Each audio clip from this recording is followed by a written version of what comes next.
ED और CBI का ताना बाना इसलिए बुना गया है कि कश्मीर से कन्याकुमारी तक किसी चाय के ढाबे पे भी रुके हुए 10 लोगों से बात करोगे, केजरीवाल कौन है जानते हो? बोले यार वो दिल्ली में काम बड़ा शानदार कर रहा है और काम तो कर ही रहा है, ईमानदारी से कर रहा है। केजरीवाल जी का नाम आज ईमानदारी का प्रतीक बन गया पूरे देश में। और भारतीय जनता पार्टी इतनी अपने आप को कहते हैं दुनिया की सबसे बड़ी पार्टी होने के बावजूद एक राज्य में एक उदाहरण नहीं पेश कर पाई कि उस राज्य में काम ईमानदारी से हो रहा है और काम हो रहा है। उस छवि को बिगाड़ने के लिए ये सारा षड्यंत्र, सारे कुचक्र रचे जा रहे हैं उस अरविंद केजरीवाल जी की ईमानदारी की छवि को बिगाड़ने के लिए। उधर जितने भ्रष्टाचारी थे सबको इकट्ठा करके भारतीय जनता पार्टी बना ली और भारतीय जनता पार्टी बड़ी पार्टी कर ली। उनको भी कहना चाहता हूं कि आपका काल अभी जेल में है, लेकिन ज्यादा दिन तक जेल में नहीं रख पाओगे, आपका काल बाहर आएगा। भ्रष्टाचार का एक ही काल। ये ईडी और सीबीआई का ताना बाना इसलिए नहीं बुना गया कि कोई बेईमानी हो गई है।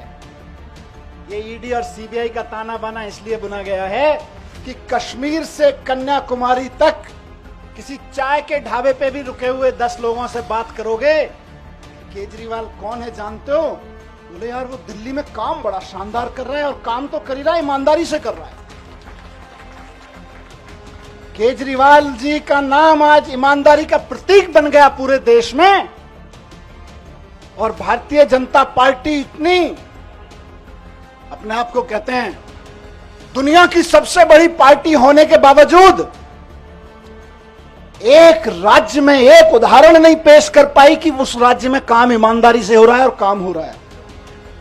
उस छवि को बिगाड़ने के लिए ये सारा षड्यंत्र, सारे कुचक्र रचे जा रहे हैं उस अरविंद केजरीवाल जी की ईमानदारी की छवि को बिगाड़ने के लिए। लेकिन जनता जानती है, जनता के दिल के दरवाजे खुले हुए हैं। आप जेल के दरवाजे बंद कर सकते हो, लेकिन जनता के दिल के दरवाजे बंद नहीं कर सकते।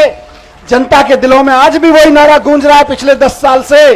बताइए क्या? भ्रष्टाचार का एक ही काल, भ्रष्टाचार का एक ही काल। और जिनका जिक्र अभी संजय भाई ने किया कि इधर उधर जितने भ्रष्टाचारी थे सबको इकट्ठा करके भारतीय जनता पार्टी बना ली और भारतीय जनता पार्टी बड़ी पार्टी कर ली। उनको भी कहना चाहता हूं कि आपका काल अभी जेल में है, लेकिन ज्यादा दिन तक जेल में नहीं रख पाओगे, आपका काल बाहर आएगा। 17 महीने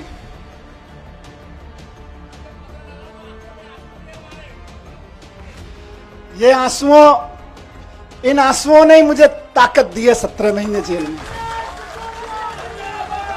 मैं जब राजघाट पे आपसे बात करके गया था तो कह के गया था शायद 7-8 महीने लगेंगे। मुझे उम्मीद थी कि 7-8 महीने में न्याय मिल जाएगा, लेकिन कोई बात नहीं, 17 महीने लग गए। 17 महीने लग गए, लेकिन जीत सच्चाई की हुई है, जीत ईमानदारी की हुई है।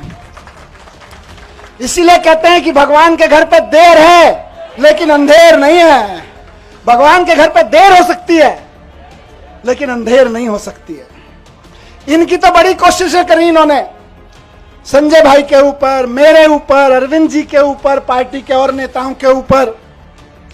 देश के सख्त से सख्त कानूनों की सख्त से सख्त धाराएं लगा के इनको बंद कर दो झूठे सच्चे केस में, और ऐसी ऐसी धाराएं लगा दो जो दुनिया भर में आतंकवादियों के ऊपर लगाई जाती हैं। ऐसी ऐसी कानूनों की धाराएं लगा दो जो दुनिया में ड्रग माफिया के ऊपर लगाई जाती हैं। ऐसी ऐसी धाराएं लगा के इन्होंने सोचा इनको जेल में बंद कर दो, तो जैसे आतंकवादी को जेल में डाल देते हैं तो सड़ता रहता है, जैसे ड्रग माफिया को जेल में डालते हैं तो दुनिया में सड़ता रहता है। इन्हें लगा अरविंद केजरीवाल, मनीष सिसोदिया और संजय सिंह को भी जेल में डालेंगे तो सड़ जाएंगे। लेकिन आपके आंसुओं की कीमत है ये, आपके आंसुओं की ताकत है ये कि जेल के ताले भी पिघल जाते हैं।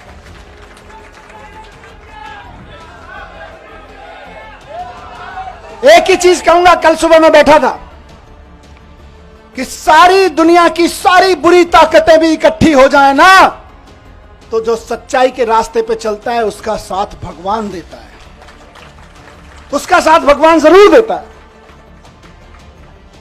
और ये आज बजरंगबली की कृपा है कि 17 महीने बाद सही, लेकिन मैं आपके बीच हूं।